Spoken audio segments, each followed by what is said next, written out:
Congressman Keith Flores. You are now recognized. Thank you, Mr. Chair. Mr. Chair, earlier while I was listening to Attorney Harry Roque, he was saying that he was never involved with Lucky South 99 other than to accompany Cassandra Leong to the PAGCOR. Is that correct, sir? Yes, Mr. Chairman, I accompanied Cassandra as an officer of Whirlwind, as in pursuant to the documents that I submitted today before this committee, she signed as corporate secretary, sir. And your participation was limited to that purpose lang, no? Yung negotiation as to the payment for the fees that were not paid. Tama po ba? Yes, Your Honor, and 2 weeks later, they retained me to handle the ejectment case, specifically a motion to quash. I mean, just in relation to PAGCOR lang. Yes, Your Honor, that's it. Okay, yes, Your now, Honor.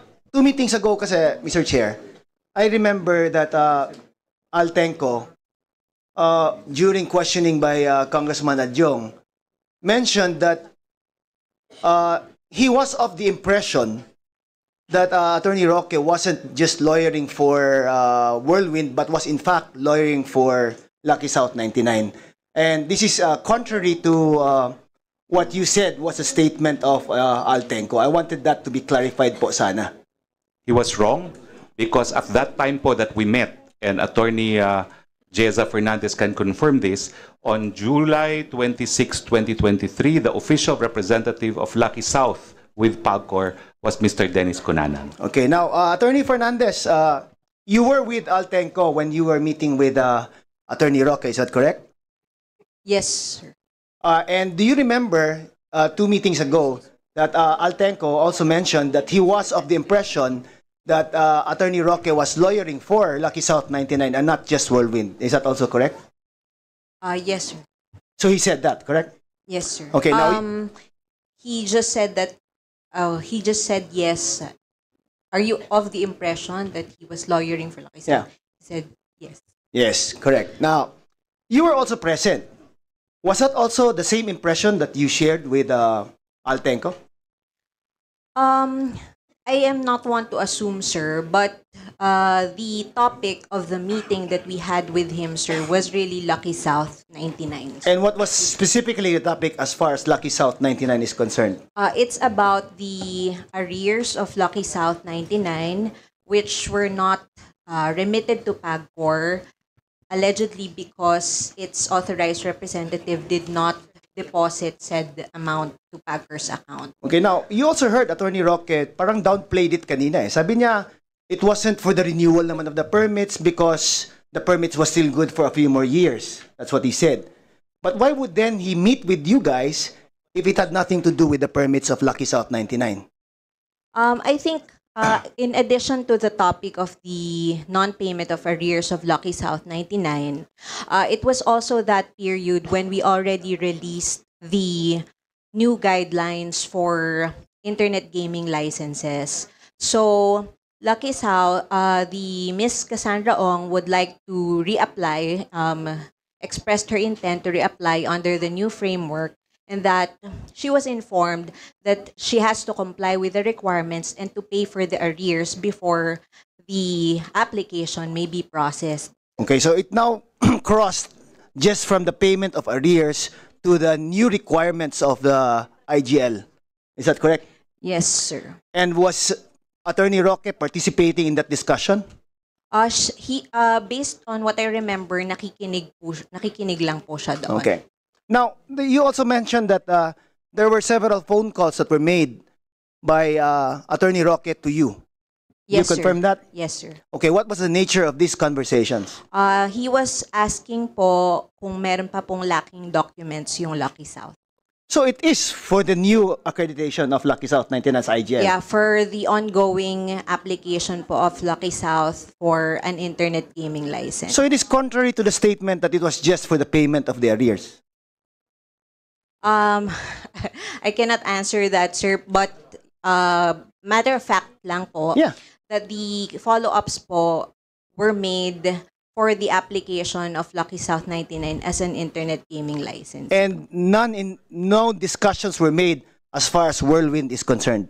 None po, because Whirlwind po does not have any relationship or any accreditation or any relationship or contractual relationship with PAGCOR. How about the phone calls that you received from Attorney Roque? Did it include in any way Whirlwind? No po. No. So it was all Lucky South 99. Yes po. Okay, how many calls was that, if you recall? Around 5 to 6, sir, but I missed 2, sir. Okay. Now, Attorney Roque, to be fair po, I'll give you time to explain din po. Yes, the explanation po is because Kasiong is a service provider.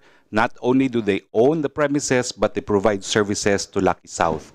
It's a matter of record and documentation that the official representative as of July 26, 2023 was Dennis Cunanan, and therefore the document is proof itself. No, that on the time that we met, it was Dennis Cunanan. Now, in that meeting, nagsalita rin po si Chairman Altenco, and I'm sure si Attorney Fernandez will recall, sabi niya, hindi ko gusto yan Dennis Cunanan. Hindi talaga mabuting tao yan.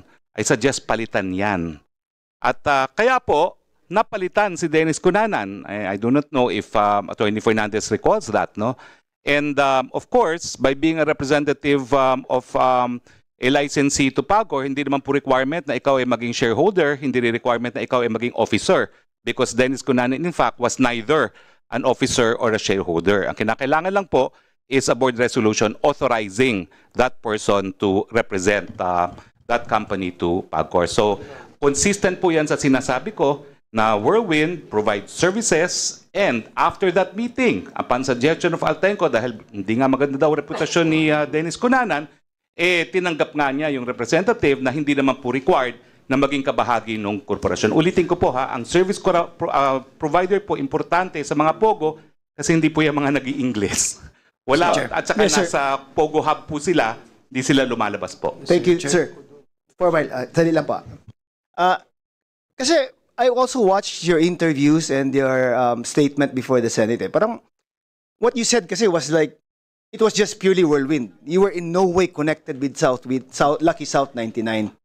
But but you also heard Attorney Fernandez na sabi niya na from all intents and purposes, ang appearance that you were giving was that you were asking about the renewals, the requirements na nga for Lucky South 99. Now, how is that related to being just the lawyer for the service provider? Madali po i-explain. Sige po. Kasi yung kliyente ko na Whirlwind acts as an agent for Lucky South. So it is an agency. Yung service provider po, in effect, is a contract of agency. Siyang gumagalaw para po sa Lucky South. So when I represented the Whirlwind, it is because I was representing an agent of Lucky South, but not Lucky South. But I state under oath, as a former member of this House, as an officer of the court, I have never had any dealings with any officer or stockholder of Lucky South. Kaya nga po, alam niyo naman ang attorney-lawyer relationship, it's the highest fiduciary relationship. Hindi ko po talaga po pwedeng akuin na kliyente ko siya, bagamat sana po kinuha ko dahil tingin ko makakwash ko yung raid sa kanilang premises. Yun po yung sinasabi ko sa Senado dahil mali po talaga yung mga ginawa dun sa raid na yon. Kung ako'y maniningil ng 10% contingency on the basis of the value of the land, yayaman na po ako, no? Yes, pero ayaw po nila ako kunin. Siguro po kasi ang impression nila kapag may problema na gusto nilang kunin, isang abogado na malakas sa gobyerno at hindi po kritiko. Okay po. But please understand din po na from what Attorney Fernandez is saying, I mean from someone who's listening lang po from what she was saying, is that it's no longer just as a lawyer for Cassandra Leong. Kasi you're now asking about the requirements for the renewal of the IGL. So parang it's no longer just a service provider. As a service provider siguro, you'd provide other things other than securing their renewal of their permits. Would that be fair to say na ang agent nga lang as service provider siya pa naglalakad for the renewal of the permits from PAGCOR? Totoo po kasi nung panahon na yon, na-revoke na yung appointment ni Dennis Cunanan as representative to PAGCOR. So it was already Cassandra Ong. After that meeting, that became the representative of Lucky South. Of whom you represent? I represented her because she's an employee, corporate secretary of Whirlwind. Kaya nga po. So, Opo. siya nagiging representative ng Lucky South 99 at ikaw yung abogado niya. Tama po ba? Well, abogado From po your ako. explanation po, ngayon. Well, ayun po, dahil ang Whirlwind nga po ay ahente. No. It was Cassandra Leong who was the agent of, you said, di ba? Sabi mo, pinalitan niya si Dennis Cunanan. Siya na ang naging representante ngayon ng Lucky South 99. At ikaw yung abogado niya. So, you are now lawyering for a representative of Lucky South 99. I Correct? disagree po. Kasi po, ang Cassandra Ong was there as part of Whirlwind. So I was representing for Cassandra Ong of Whirlwind, acting as representative of Lucky South. That is a more accurate po.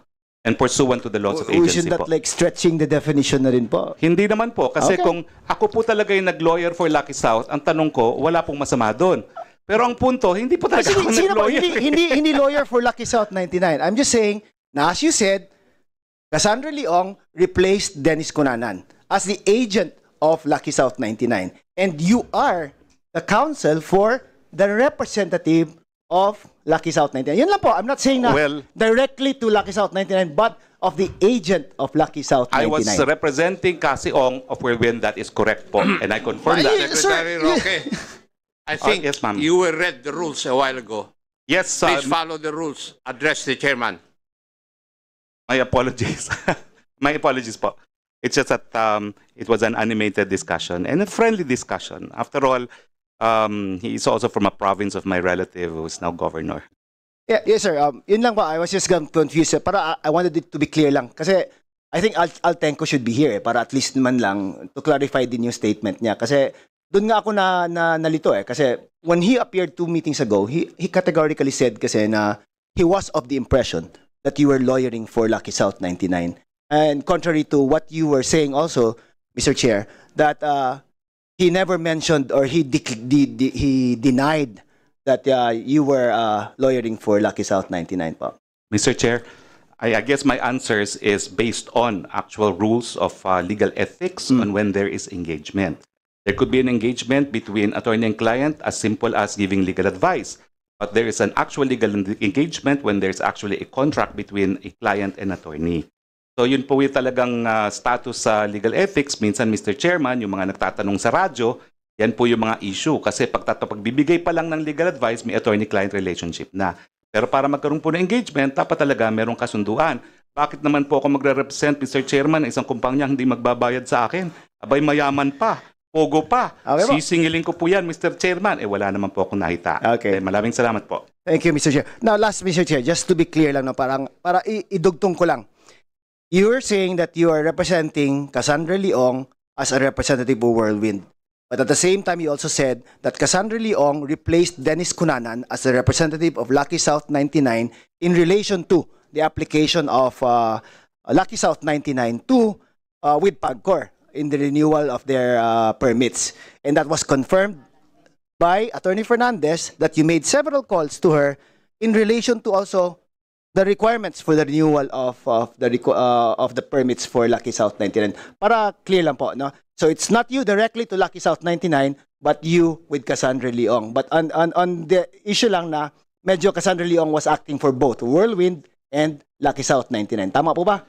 Well, ewan ko po kung tama na for both kasi siya po talaga ang naging representative as Whirlwind. Pero naalala ko po kung bakit ako tumawag. Kasi ang sabi po niya, hindi nga raw makontak si Attorney Jessa. And even me, when I called twice, hindi po ako nasagot. So nakiusap lang po siya na baka naman pag kayo po tumawag, malaman ko kung ano pa yung kulang namin. And that is why I complied naman with the request of Cassie Ong dahil sabi naman talaga ni Attorney Fernandez, mahirap talaga siya makontak. And nakontak ko naman po siya at least 3 times. No? Isa by text. Yun nga pong hiningi ko lang yung ano yung lacking documentary requirements. Nasa akin pa po yung sagot niya. And isa-isa niya. Tapos pangalawa, tawag, sinabi ko lang na meron ng abogadong magre-represent sa Lucky South para dun sa MTTP. Kasi yan po yung bagong requirement na wala talaga nakakaintindi. Pero hindi po akong gumawa nun. Ibang abogado po yung gumawa nun. At pangatlo, tinanong ko lang kung ano yung status at doon nga po sinabi na on the basis of media reports and on the basis of the investigation banban, they're not inclined to approve. At sinabihan ko naman po si Cassie na, huy, ipasarado mo yung pogo na yan dahil illegal na yan kapag mag-operate. At sumunod naman po sila. Maraming salamat, Mr. Chair. Thank you, Mr. Chair.